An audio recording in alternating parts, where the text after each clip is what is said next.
यहाँ पे 3 पीढ़ी से हमारे परिवार ने सेवा किया है। हमारे बाबा यहाँ पे मुख्यमंत्री थे केदार पांडे जी, रेल मंत्री थे, हमारे पिताजी यहाँ पे सांसद थे।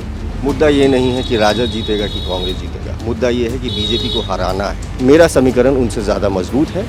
हम यहाँ पे जीत रहे हैं। 20 साल की एंटी इनकम्बेंसी को हटाना है। हम जनता के बीच में सेवक के तौर पे काम करना चाहते हैं। बहुत जल्द 14 तारीख को हम यहाँ पे विजय होंगे, महागठबंधन की सरकार बनेगी और तेजस्वी जी मुख्यमंत्री बनेंगे। नमस्कार, लाइव सीरीज देख रहे हैं आप। इस वक्त हम नरकटियागंज विधानसभा में मौजूद हैं और आपको बता दें कि अलग अलग तरह की रणनीति चल रही है और नरकटियागंज विधानसभा में इस बार समीकरण कुछ बदला सा है, माहौल भी बदला सा है।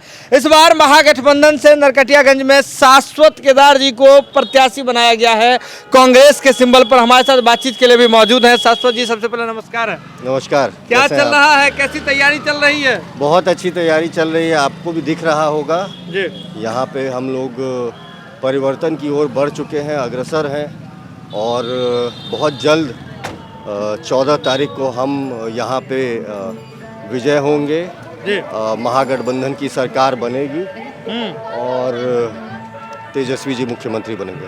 तेजस्वी जी मुख्यमंत्री बनेंगे। और कितना मतलब क्या लग रहा है कि किस तरह का एकदम पूरा माहौल बना हुआ है? पहले तो ये तो सिटिंग विधायक रहे हैं, वो बीजेपी के रहे हैं। इस बार परिवर्तन का जोश जनता में क्यों दिख रहा है? परिवर्तन का जोश, एक तो एंटी इनकम्बेंसी है, दूसरा कुछ काम नहीं हुआ है। इन लोगों ने बहुत तरीके से इंफ्रास्ट्रक्चरल डेवलपमेंट नहीं हुआ है, हेल्थ सेक्टर में नहीं हुआ, एजुकेशन सेक्टर में नहीं हुआ, जो बच्चों के ऊपर लाठीचार्ज हुआ, जो औरतों के साथ यहाँ पे दुर्व्यवहार हो रहा है, क्राइम बढ़ रहा है, ये सारी चीज़ें देखते हुए लोगों का खुद का मन है कि यहाँ पे परिवर्तन हो। जैसे आप जनता के बीच में जा रहे हैं तो लोग बहुत सारे मुद्दे भी गिना रहे होंगे, आपसे उम्मीद भी रख रहे होंगे, तो क्या चीज़ें हैं? अगर शाश्वत केदार जी जीत करके इस बार आते हैं तो किन चीज़ों पर सबसे पहले इस क्षेत्र में नरकटियागंज विधानसभा में काम करेंगे? सबसे पहले हम लोग यहाँ पे नरकटियागंज जो अस्पताल है उसको दुरुस्त करने की कोशिश करेंगे और हम चाहेंगे कि कम से कम जो यहाँ पे फ्री दवाएं जो लोग कहते हैं कि सरकार फ्री दवाएं दे रही हैं, वो सरकार असल में दे। और एजुकेशन में यहाँ पे बिल्डिंग्स बना दी गई हैं, उस पे पेंट अच्छे हो गए हैं, लेकिन एजुकेशन का स्तर ठीक नहीं हुआ। तो सरकार का अगर यही काम है कि बिल्डिंग बना दें और उसमें पेंट वेंट अच्छा करवा दें और मिड डे मील दिलवा दें और एजुकेशन अपने भरोसे हो जाए, तो हम चाहेंगे कि एजुकेशन ठीक हो, बच्चों का एजुकेशन स्तर ठीक हो, एजुकेशन लेवल ठीक हो और बच्चे यहाँ से अच्छे तरीके से पढ़ के जहाँ पे भी रोज़गार चाहें वो रोज़गार लें। तो रोजगार के लिए, रोजगार देखिए, बिहार जब भी बात आएगा तो बिहार में रोजगार के मुद्दे तो जरूर होंगे। तो जैसे यादव जी भी कह रहे हैं हर घर में सरकारी नौकरी दे देंगे, ये तो जाहिर सी बात है कि हर घर में सरकारी नौकरी देना संभव फिलहाल नहीं लग रहा है। लेकिन आप अपने नरकटियागंज में रोजगार के संसाधन डेवलप करने के लिए क्या कुछ करेंगे, क्या रूट में? देखिए, बहुत सारी एजेंसीज होती हैं, ये बहुत सारे लोग इसको एक्सप्लोर नहीं करते हैं। बहुत बड़ी बड़ी कंपनीज होती हैं जो चाहती हैं कि जॉब्स देने के लिए आएँ और यहाँ पे अपने लेवल पे इंटरव्यू करके लोगों को अपने यहाँ पे एम्प्लॉय कराएं।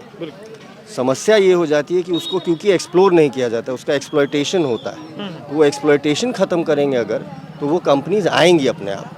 जैसे बहुत बड़ी बड़ी TCS हो गई, टाटा कंपनीज हो गई, आपको बिरलाज हो गए, ये सारे लोग बहुत बड़ी बड़ी कंपनीज हैं। HCL हो गया, बहुत अच्छे लेवल पे ये लोग एम्प्लॉयमेंट करते हैं। इन्फोसिस हो गया, इन लोगों के एम्प्लॉयमेंट का सबसे बड़ा बात ये है कि अगर हम लोग उनको एक प्लेटफॉर्म तैयार करके दे कि आप यहाँ आएँ, आप इंटरव्यू ले, आप लोगों को जो ठीक लगे आप उन लोगों का एम्प्लॉयमेंट ले, आप उनको मुहैया कराएं। और मुझे लगता है कि अगर किसी सरकारी प्लेटफॉर्म को खड़ा कर दिया गया, बिल्कुल, तो बहुत कंपनीज होंगी जो आना चाहेंगी। आज के दिन में क्या प्रॉब्लम है, एक प्लेटफॉर्म सरकार की तरफ से तैयार नहीं है, एक पटल तैयार होना चाहिए। एम्प्लॉयमेंट एक्सचेंज जो पहले एक सरकार की योजना होती थी, उसमें क्या होता था कि हर बच्चा अपने यहाँ पे आता था, बात करता था, अपना वहाँ पे कंपनीज आती थी, एक प्लेटफॉर्म बना था कि कंपनीज आए, स्टूडेंट्स आए, दोनों ने एक दूसरे से इंटरेक्शन किया, सरकार ने एक प्लेटफॉर्म तैयार किया। आप मुझे बिहार में बताइए कोई है ऐसा एम्प्लॉयमेंट एक्सचेंज? आप लग रहा है कि अगर आप सरकार में आते हैं या आप जीत करके आते, तो इस तरह खासकर नरकटियागंज वालों के लिए काफी विधानसभा वाइज करना होगा, जी बिहार लेवल नहीं, विधानसभा वाइज, क्योंकि बहुत सारे लोग गरीब हैं जिन लोगों ने एजुकेशन लोन लिया हुआ है, जी। एजुकेशन लोन लेके उन्होंने पढ़ाई की है, उनके ऊपर ऋण है इस समय एजुकेशन लोन का। क्या वो संभव है कि पटना जाके एजुकेशन एम्प्लॉयमेंट की बात कर पाए? तो आपको विधानसभा वाइज बात करनी होगी। आपने अगर एक जगह पे बात की कि वहाँ पे हमने यहाँ पे प्लेटफॉर्म बना दिया है, ज़िले में एक जगह बनाया जाए, वहाँ पे सारे के सारे जितने एजुकेटेड बच्चे हैं अभी आए हैं उन लोगों को बैठा दिया जाए, कंपनीज वहाँ पे आए, एडमिनिस्ट्रेशन उसको मॉनिटर करे और वहाँ पे एम्प्लॉयमेंट हो। यही एक तरीका है जिससे कि यहाँ पे एम्प्लॉयमेंट बढ़ाई जा सकती है। इसके अलावा अगर और कोई सीधा साधा तरीका होता तो फिर तो वो कंपनीज कर ही रही है ना। पांडे जी, समीकरण कौन कौन से आपके साथ? समीकरण पॉलिटिकली देखिए, हम जात पे कुछ बात नहीं करना चाहते हैं, लेकिन मेरा अपना मानना है कि यहाँ पे 3 पीढ़ी से हमारे परिवार ने सेवा किया है। जी हमारे बाबा यहाँ पे मुख्यमंत्री थे, केदार पांडे जी, रेल मंत्री थे, हमारे पिताजी यहाँ पे सांसद थे। 96-96 में उनका देहांत हो गया। हम लोग 8 साल के थे, हम खुद 8 साल का बच्चा को जब तक वो नौकरी पढ़ाई सब खत्म करके आया तब तक हो गया 2019 लोकसभा आपके सामने। बिल्कुल बिल्कुल। 2019 में लोकसभा राहुल गांधी जी अध्यक्ष थे तो उन्होंने हमको लोकसभा का टिकट दिया। उसके बाद अभी 25 पे विधानसभा का टिकट मिला है। वो जो गैप है वो इस वजह से है क्योंकि हम 8 साल के थे।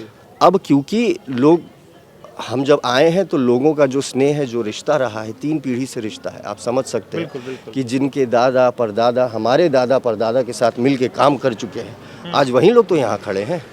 वो मेरे ऊपर नहीं खड़े हैं, वो कहते हैं कि आपके बाबा ने हमारे गांव में ये किया, आपके पिताजी ने हमारे गांव में ये किया, जब आपके बाबा थे तो उन्होंने ये किया था मेरे लिए, जब आपके बाबा थे तो पिताजी थे तो उन्होंने ऐसे मेरे घर में नौकरी लगाई थी, मेरे फादर की नौकरी लगाई थी। अभी बहुत सारे लोग रिटायर हो चुके हैं, लेकिन वो जो रिश्ता है वो किसी भी राजनीतिक तौर पे किसी भी तरीके से उसको तोड़ा नहीं जा सकता।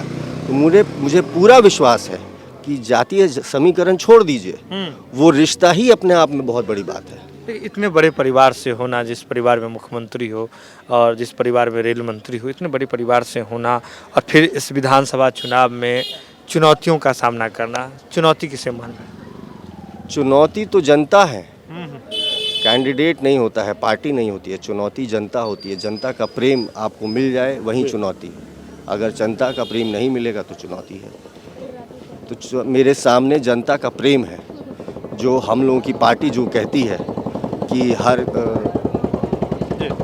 मोहब्बत की दुकान हम लोगों को जो खोलनी है वो हम लोग खोलने की प्रयास कर रहे हैं। 3 पीढ़ी से कोशिश कर रहे हैं, आज से नहीं कर रहे हैं।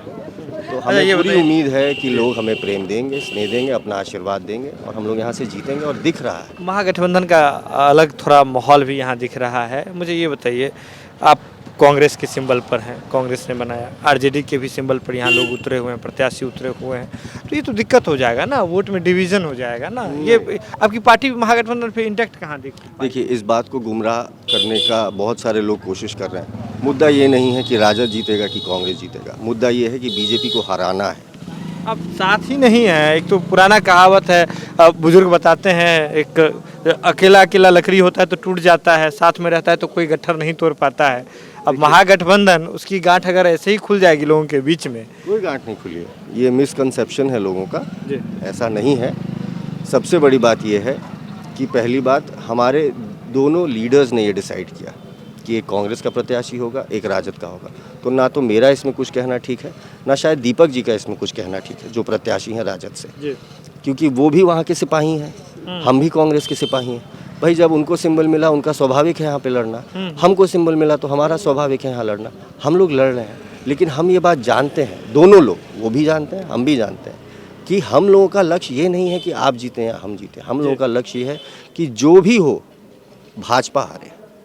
उसके लिए दीपक जी के लिए कुछ हो, उनको जीतना निश्चित हो तो हम उनकी करेंगे मदद। उनके लिए आप काम कीजिएगा? बिल्कुल, अगर वो यहाँ से जीत सकते हैं तो मैं उनकी मदद करूंगा, क्योंकि लक्ष्य बीजेपी को हराना है, एनडीए को हराना है, 20 साल की एंटी इनकम्बेंसी को हटाना है। हम जनता के बीच में सेवक के तौर पे काम करना चाहते हैं। हम ये थोड़ी ना चाहते हैं कि वो विधायक बने या हम विधायक बने, वो सांसद बने या हम सांसद बने। मुद्दा है बीजेपी को हराना। मेरे दिल में भी वही है, उनके दिल में भी वही है। अगर यहाँ पे आ गए हैं महागठबंधन की, जैसे आप कह रहे हैं कि पोल खोल गए, तो पूरे बिहार में थोड़ी ना है। यहाँ पे अगर कोई मिसकंसेप्शन हुआ है तो वो आला कमान डिसाइड करके उसको सॉर्ट आउट कर लेगी। लेकिन जनता और हम लोगों के बीच में ऐसा कुछ भी नहीं है। उनके भी दिल में यही है कि बीजेपी को हराया जाए यहाँ से। बिहार में मेरे लिए भी यही है कि बिहार में बीजेपी को हराया जाए और तेजस्वी जी को मुख्यमंत्री बनाया जाए। वो भी जीतेंगे तो तेजस्वी जी को मुख्यमंत्री बनाएंगे, हम भी जीतेंगे तो तेजस्वी जी को मुख्यमंत्री बनाएंगे। लेकिन समीकरण के तौर पे अगर बात करें तो मुझे लगता है कि मेरा समीकरण उनसे ज़्यादा मजबूत है। हम यहाँ पे जीत रहे हैं, हम डायरेक्ट कंपटीशन विद बीजेपी है और बीजेपी यहाँ से हार चुकी है क्योंकि वो ये बात समझ चुकी है। इसीलिए ना उसने बगल के विधानसभा से एक प्रत्याशी ला के कैंडिडेट बनाया। उन लोगों ने यहाँ के लोकल आदमी को नहीं बनाया है। तो ये भी तो समझना होगा ना। तो देखिए, कौन कहता है कि राजनीति में विचारधारा नहीं बचेगी, राजनीति में सूचिका नहीं बचेगी। देखिए, हमारे साथ शाश्वत केदार जी हैं, इतने बड़े परिवार से आते हैं, एक राजनीति में एक लेगेसी रही है इस परिवार की और नरकटियागंज में इनका प्रभाव रहा है। लेकिन ये बहुत बड़ी बात ये कह रहे हैं कि हमारा लक्ष्य क्लियर है कि हमें नरकटियागंज और बिहार में बीजेपी को हराना है। महागठबंधन से भले ही और कोई आ गए हैं, अगर लगेगा कि वो जीत रहे हैं तो वो उनके समर्थन में चले जाएंगे, उनके लिए काम करने लगेंगे। अगर उनको लगेगा कि ये पूरा बढ़ रहे हैं, ये जैसा कि कह रहे हैं कि इनका पूरा समीकरण मजबूत है, तो वो इनके समर्थन में आ जाएंगे। क्योंकि लक्ष्य एक है कि बिहार में महागठबंधन की सरकार बनाना, तेजस्वी यादव को सीएम बनाना। लेकिन सीधे तौर पर देखिए, इतने बड़े परिवार से होना, इतने बड़े लेगेसी से होना और इसके बाद इतना जन समर्थन मिलना, यह कहीं ना कहीं दिखाता है कि इस बार बिहार में अलग सा माहौल चल रहा है और वो माहौल है बदलाव का। आप जुड़े रहिए लाइव सिटीज़ के साथ। लाइव सिटीज़ की टीम लगातार आपको हर एक ग्राउंड से रिपोर्ट दिखा रही है, ग्राउंड जीरो से रिपोर्ट दिखा रही है। नरकटियागंज विधानसभा में है, शाश्वत केदार जी हमारे साथ थे और बहुत ही अच्छी बात कही है जो राजनीति में आने वाले नवपौध को सीखनी चाहिए, समझनी चाहिए कि विचारधारा कितना मायने रखता है, लक्ष्य कितना मायने रखता है। अब जुड़े रहिए लाइव सिटीज़ के साथ। लाइव सिटीज़ पर खबरों का सिलसिला लगातार जारी है।